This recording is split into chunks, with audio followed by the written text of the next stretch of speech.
Se comentaba que este es un sistema de intercambio de calor en donde se va a condensar vapor de agua de una planta generadora a una temperatura de 30 grados Celsius con agua de enfriamiento de un lago cercano. Este es el diagrama. Tenemos que condensar vapor de agua proveniente de un proceso que se encuentra a 30 grados Celsius. El vapor de agua debe tener una presión muy baja para que se encuentre en fase vapor a esa temperatura. Y se condensa con agua de enfriamiento de un río en un sistema con esta configuración. El agua de enfriamiento entra a 14 grados Celsius, sale a 22. Esto porque absorbe calor del vapor para condensarlo. Entonces, este es un cambio de fase solamente. Los cambios de fase se llevan a cabo a presión y temperatura constante. Condensa y sale vapor de agua, pero ya en fase líquida. Aquí ya estaría en fase líquida a 30 grados Celsius. Ese es el planteamiento.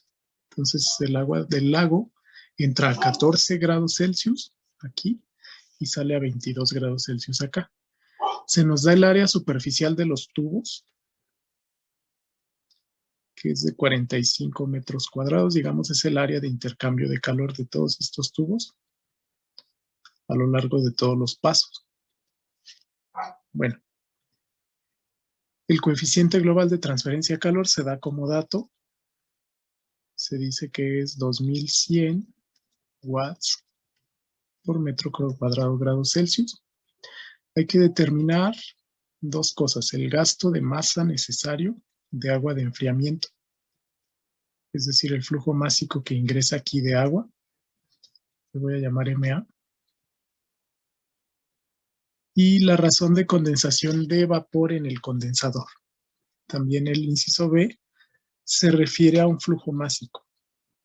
¿Cuánta masa por unidad de tiempo está condensando en este intercambiador?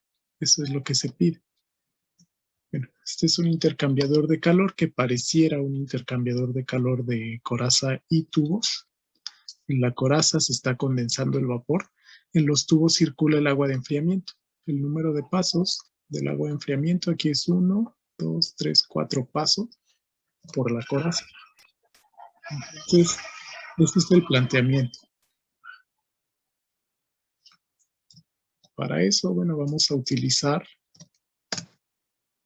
la ecuación de intercambio de calor.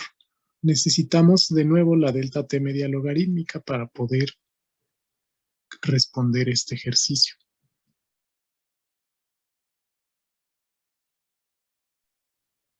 Para realizar el planteamiento, bueno, primero necesitamos determinar la tasa de transferencia de calor.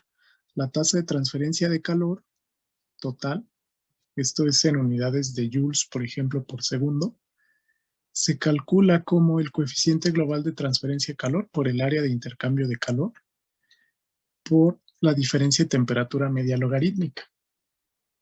Esa transferencia de calor es la cantidad de calor necesaria para condensar este vapor de agua y convertirlo en líquido.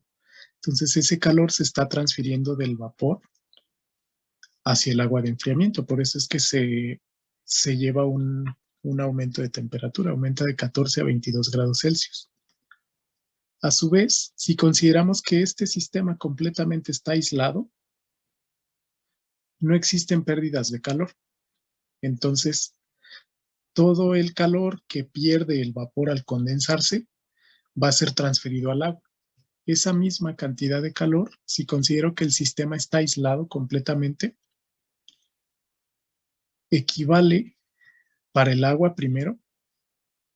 Si yo lo escribo como el agua, vamos a escribirlo en otro color.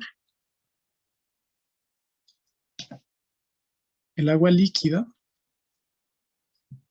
también llamada agua de enfriamiento, utiliza esa cantidad de calor transferida para aumentar su temperatura. Entonces yo le llamé flujo másico de agua.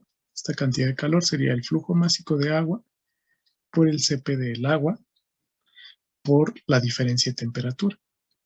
que sería la diferencia de 22 grados Celsius menos 14 grados Celsius, o T2 menos T1. Pero a su vez, en una condensación, esa cantidad de calor, en este caso ya para el vapor que se condensa, es extraída de una cantidad de masa del vapor, que yo le llamé flujo másico de vapor. Y la cantidad de energía que se requiere para condensar es lo que se llama precisamente calor latente de condensación, que bueno, en termodinámica lo consideramos como la entalpía. Delta H es calor latente de condensación. En el libro de Cengel, a esto le llama delta H Fg, que sería el flujo másico del vapor por la entalpía del líquido en estado saturado. Es condensación, el estado final es líquido, menos la entalpía del vapor en estado, es estado final menos estado inicial, en estado saturado también. Ok, con la diferencia de que en las tablas que reporta el libro de Cengel, el delta HFG, aquí estoy mostrando la tabla 4, son propiedades de vapor, tablas de vapor de agua. Y aquí tenemos nosotros la columna de entalpía. La entalpía de líquido saturado se designa HF. La entalpía de vapor saturado se designa HG. En este caso, HFG es la de evaporación. De hecho, es la de vapor, HG, menos líquido, HF. Entonces, yo quiero utilizar la entalpía de condensación. Como son procesos opuestos, bueno, sabemos que la evaporación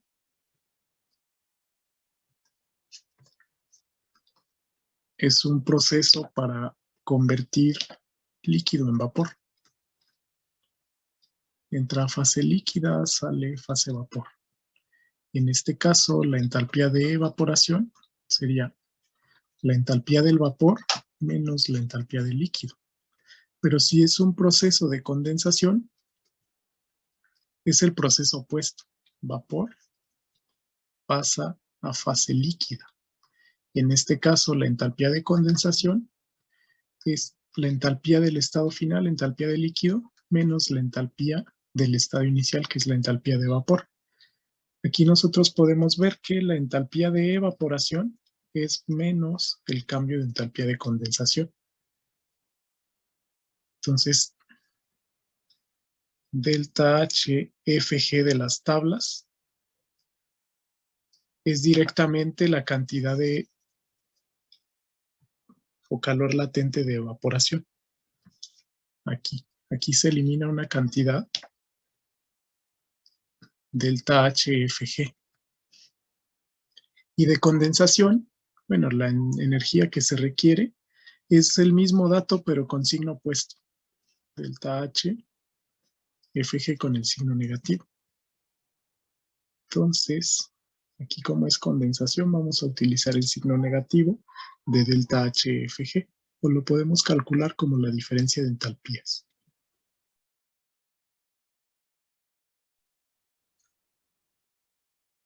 Entonces, para la siguiente parte, lo primero que hay que hacer es calcular la transferencia de calor. Tenemos el coeficiente global de transferencia de calor como dato.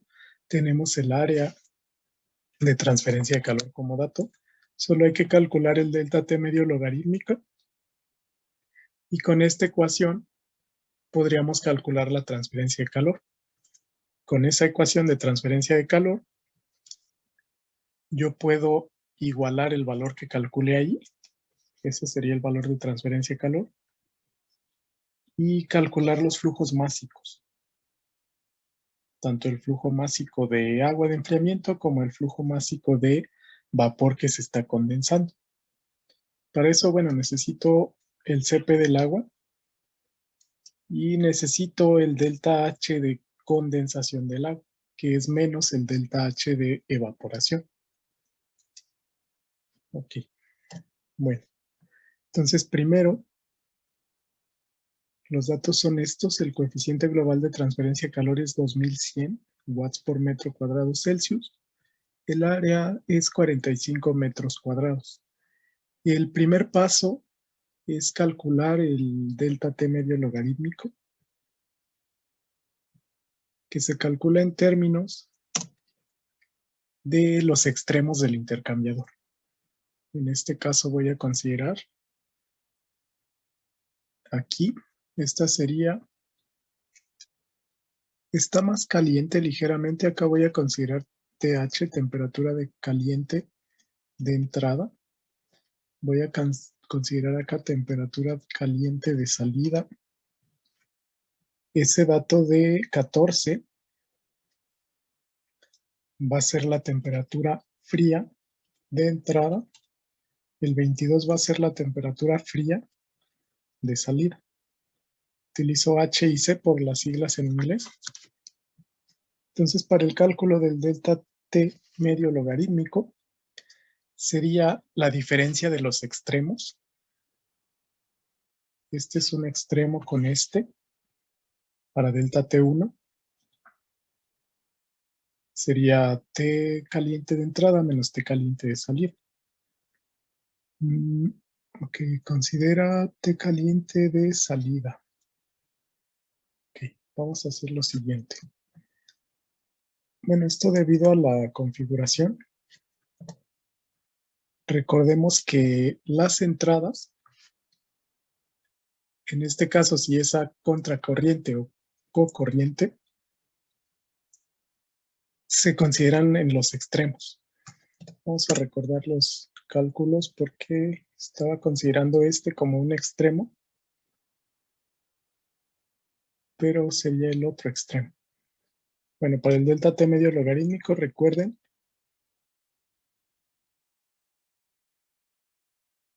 si es a contracorriente, tengo esta disposición, temperatura caliente de entrada menos temperatura caliente de salida. Y acá yo tengo temperatura caliente de entrada, temperatura fría de entrada, perdón, y temperatura caliente de salida. Entonces, para este caso, no se menciona, de hecho,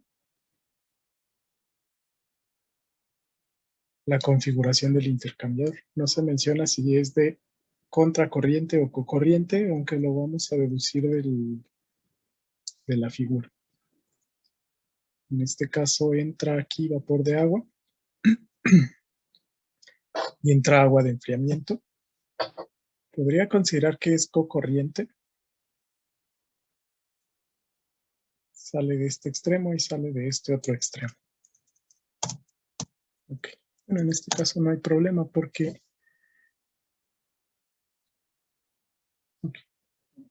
tenemos un delta T y en ambos lados la temperatura es de 30 grados Celsius para el flujo caliente. Entonces delta T1 se considera como TH de entrada menos TC de salida. Ok, entonces esta contracorriente sería ese flujo y sería este de acá. Para delta T1. En este caso, bueno, no hay problema porque TH es 30, solamente cambia de fase. Sería 30 menos 22. Y para delta T2,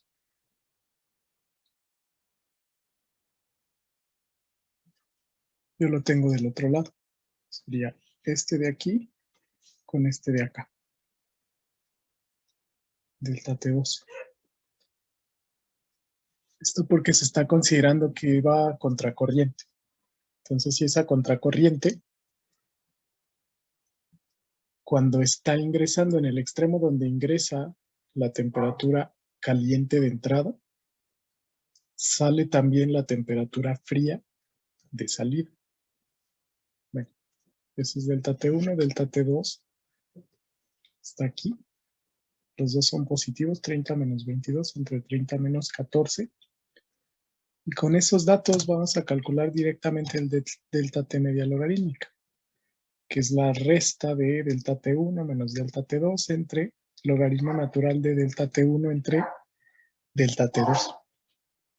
Entonces aquí es 8 menos 16, me da menos 8, entre el logaritmo natural de un medio.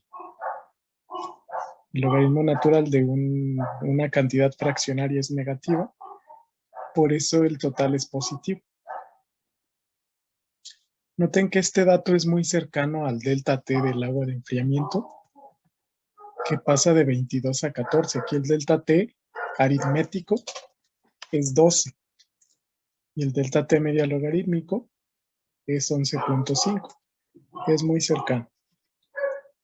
Bueno, ya que tenemos ese dato, simplemente hay que calcular el flujo de calor. Ese sería el flujo de calor que pierde el vapor y que hace que se condense, pero también es el flujo de calor que gana el agua de enfriamiento y que hace que aumente su temperatura. Sería el producto del coeficiente global de transferencia de calor por el área de la superficie. Ya sabemos el área superficial del tubo se da como dato de 45 metros cuadrados por el delta T que acabamos de calcular. Entonces, ese cálculo más o menos daría 1087 kilowatts, o 1.087 por 10 a la 6 watts. Aquí se aplica el factor donde tengo 1.087 por 10 a la 6 watts. Sabemos que 1000 watts es 1 kilowatt y 1 kilowatt sería, ok, vamos a poner ahí el factor de kilowatt a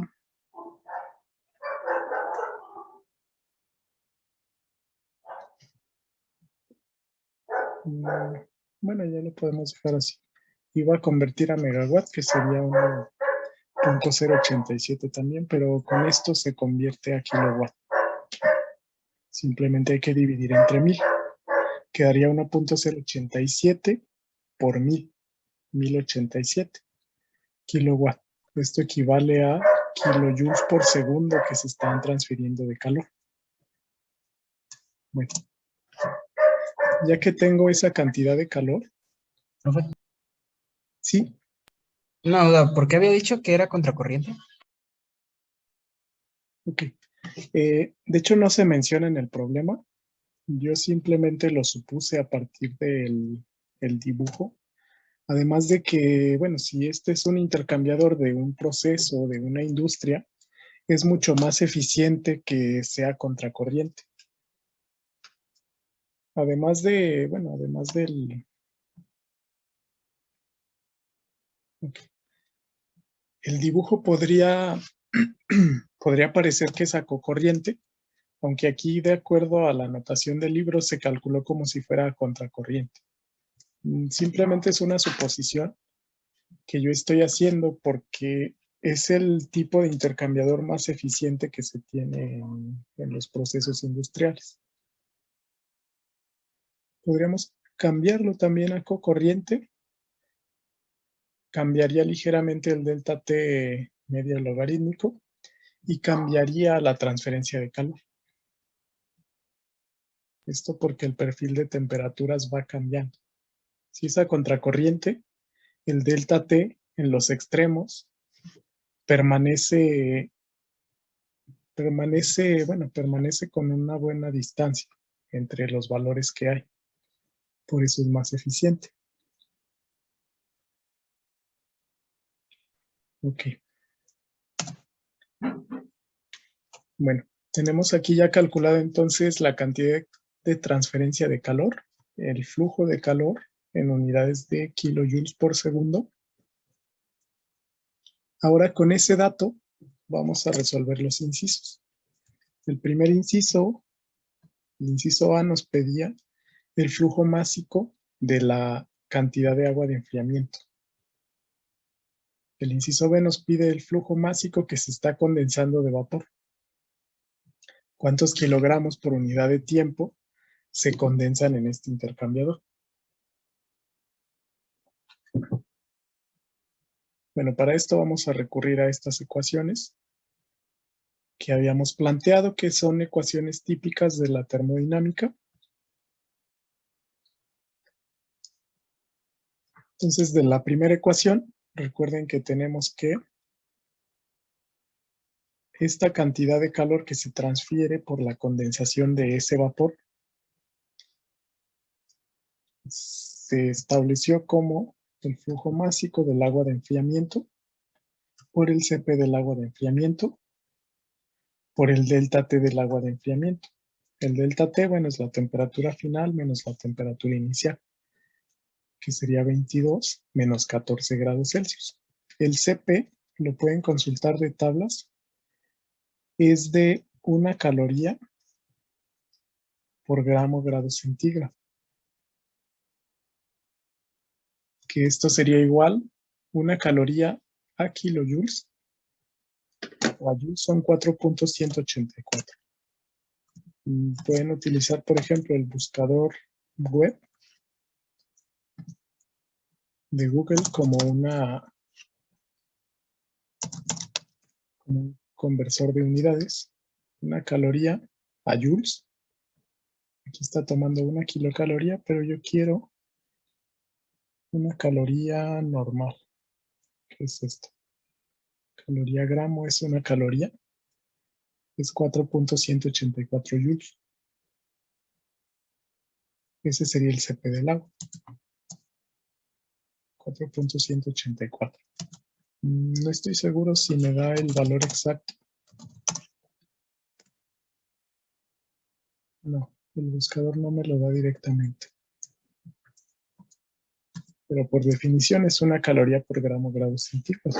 Entonces es 4.184 joules por grado centígrado. O bien kilojoules por kilogramo grado centígrado.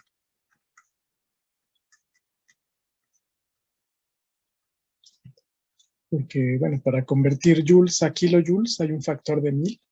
Para convertir gramos a kilogramos también hay un factor de 1000. Ese factor se elimina. Y este es el Cp del agua líquida entre esas temperaturas. Usualmente el Cp de líquidos permanece aproximadamente constante. Entonces lo puedo utilizar directamente como un valor constante. Bueno, entonces despejando de ahí, el flujo másico de agua de enfriamiento sería la cantidad de calor transferido entre el Cp, aquí ya se colocó el 4.184 kilojoules por kilogramo grados Celsius, por el delta T, 22 menos 14. Entonces, esa operación les debe de dar 32.5 kilogramos por segundo que está fluyendo de agua de enfriamiento. Entonces, ese es el flujo másico. Cada segundo entra 32.5 kilogramos. Okay. Nos resta calcular la cantidad de calor, de vapor, que se está condensando. Eso lo hacemos a partir de la otra ecuación. La ecuación que tenemos es que el flujo másico de vapor es igual a el delta H de condensación. Okay.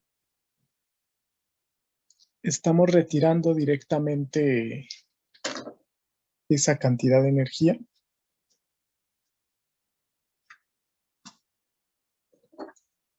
Vamos a escribirlo así, lo vamos a relacionar con la cantidad de transferencia de calor.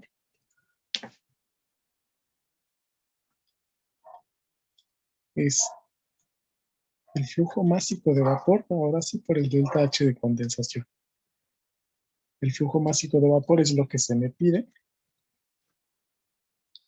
Y el delta H de condensación yo lo puedo escribir como el menos delta H de evaporación, que en la nomenclatura del libro de Cengel la tiene como FG, que sería la entalpía del vapor menos la entalpía del líquido. Entonces, si yo despejo de ahí, sería el calor entre menos el delta H FG. Aquí, esta cantidad de calor, yo la coloco negativa porque el vapor está perdiendo esa cantidad de calor. Entonces es menos 1087. Esos son kilowatts, kilojoules por segundo. Y este dato yo lo voy a leer para vapor de agua en estado saturado a 30 grados Celsius. Lo voy a leer de la tabla A4 del libro de Cengel. En la tabla de temperaturas.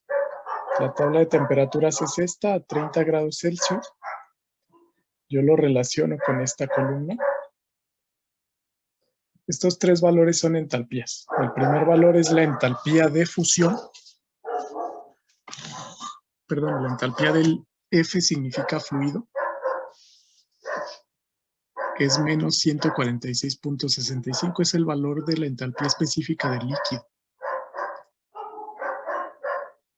El valor intermedio es la temperatura, perdón, la entalpía de evaporación, que es la... Arriba, ¿no, profe? Lo estoy leyendo. Ok, este es 35. Debería ser este. Gracias. Entalpía de líquido, entalpía de evaporación, entalpía del vapor. La de en medio es la resta de la entalpía del vapor saturado menos la entalpía del líquido saturado. Entonces, la de evaporación es 2429.8. Por lo tanto, la de condensación tiene el signo opuesto, tiene el signo negativo, que sería 125.74 entalpía del líquido menos 2555.6 entalpía del vapor, que sería este valor. Yo lo voy a escribir ahí. Es menos 2429.8. Esto en unidades de kilojoules por kilogramo. Entonces noten que haciendo esta operación, kilowatts son kilojoules por segundo. Entonces nos quedaría kilogramos dividido por segundo el flujo másico del vapor. En el libro se presenta esta operación. Se consideró el signo, bueno, menos por menos, directamente lo colocaron aquí ya más. Y leen ligeramente diferente la entalpía de evaporación. Les comentaba que probablemente para el libro de transferencia de calor tenga una tabla con otro punto de referencia o un valor ligeramente diferente. Son 2 unidades, por lo que, bueno, no cambia mucho. Y en este caso, el flujo másico de vapor queda de 0.45 kilogramos por segundo. Entonces, esa es la cantidad que se está evaporando cada segundo. Cada segundo se evaporan 0.45, medio kilogramo prácticamente. Profe, ¿y nosotros siempre vamos a revisar las tablas de termo? Evaporado. No, no, de hecho existen muchas tablas de muchos libros. Ustedes pueden utilizar la tabla con la que mejor les parezca, con la que les parezca mejor la lectura, que no debería de cambiar mucho. Aquí cambió por 2 unidades. Pueden calcular incluso el, no sé, el porcentaje de error. Entre esos dos es menos del 1%. Son como 2 unidades de 2400 unidades, por ejemplo. Si hacemos el cálculo,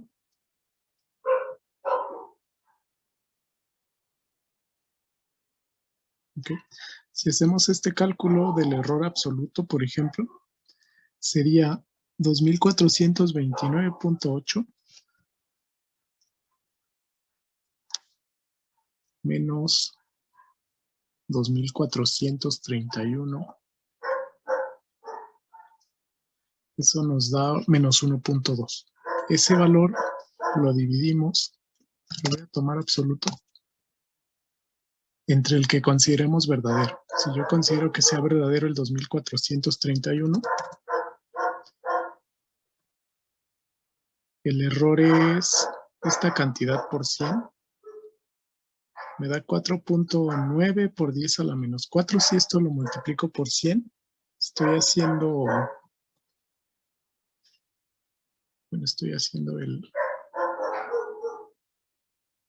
el porciento de error. Porciento de error se calcula como valor real menos valor calculado entre valor real, esto, el valor absoluto, por 100. Entonces, el porciento de error con esas operaciones, si considero que el valor real es 2431, sería 4.9 por 10 a la menos 2, que es muy pequeño. Y esto ya en porcentaje sería 0.049% de error, que es muy pequeño realmente.